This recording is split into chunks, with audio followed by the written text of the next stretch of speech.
Hello बच्चों। हमारा प्रश्न दिया हुआ है वात्य भट्टी में आयरन ऑक्साइड का अपचयन होता है सिलिका के द्वारा, कार्बन द्वारा, चूना पत्थर द्वारा, कार्बन मोनोऑक्साइड द्वारा। चलिए समझते हैं इस प्रश्न को। अगर इस प्रश्न की मुख्य अवधारणा की बात की जाए तो हमें समझना होगा लोहे का निष्कर्षण। लोहे का निष्कर्षण। तो लोहे का निष्कर्षण जो होता है हेमेटाइट अयस्क से होता है। हेमेटाइट अयस्क का जो फॉर्मूला होता है वो होता है Fe2O3।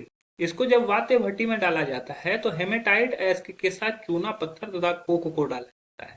ठीक है, चूना पत्थर तथा कोक को डाला जाता है। जब वात्य भट्टी में जाते हैं तो अलग अलग चरण में अलग अलग टेम्परेचर होता है और उस टेम्परेचर पर ये क्या होता है, अलग अलग तरीके से ये अपघटित होते हुए चला जाता है। ठीक है, ये इस तरह का से ये वात्य भट्टी होता है। अब वात्य भट्टी में अलग अलग जगह पर अलग अलग टेम्परेचर होते हैं। ठीक है, अब यहाँ पर इसको जब डाला गया तो हमारा जो Fe2O3 होता है वो CO के प्रेजेंस में ये अपघटित हो जाता है। अब जब CO के प्रेजेंस में ये जब अपघटित होता है तो ये क्या होता है, रिएक्शन करने के फलस्वरूप ये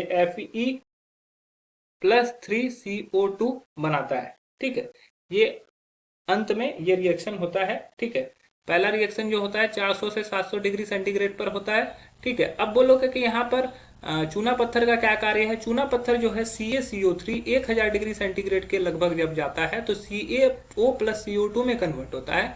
ये CaO जो है इसमें उपस्थित जो गंदगी रहती है सिलिका उसके साथ मिलकर CaSiO3 बना लेता है जो कि धातुमल बन के बाहर निकल जाता है। ठीक है, तो ये चीजें ये इसको इसमें उपस्थित गंदगी को हटाने के लिए इसको मिलाया जाता है। ठीक है, और कोक को इसके साथ रिएक्शन कराने के लिए कार्बन मोनोऑक्साइड को बनाने के लिए करवाया जाता है। क्योंकि यहाँ पर जो CO2 निकला वो CO2 कोक के साथ रिएक्शन करके 2CO फिर से बना लेगा। तो इस तरह से ये कार्बन मोनोऑक्साइड बनाता है। कार्बन मोनोऑक्साइड Fe2O3 मतलब कि आयरन ऑक्साइड के साथ रिएक्शन करके आयरन को निकालता है और कार्बन डाइऑक्साइड देता है। तो हमारा जो सही उत्तर हो जाएगा वो हो जाएगा ऑप्शन 4, अन्य ऑप्शन गलत हो जाएंगे। आशा है यह प्रश्न आपको समझ में आया होगा। धन्यवाद।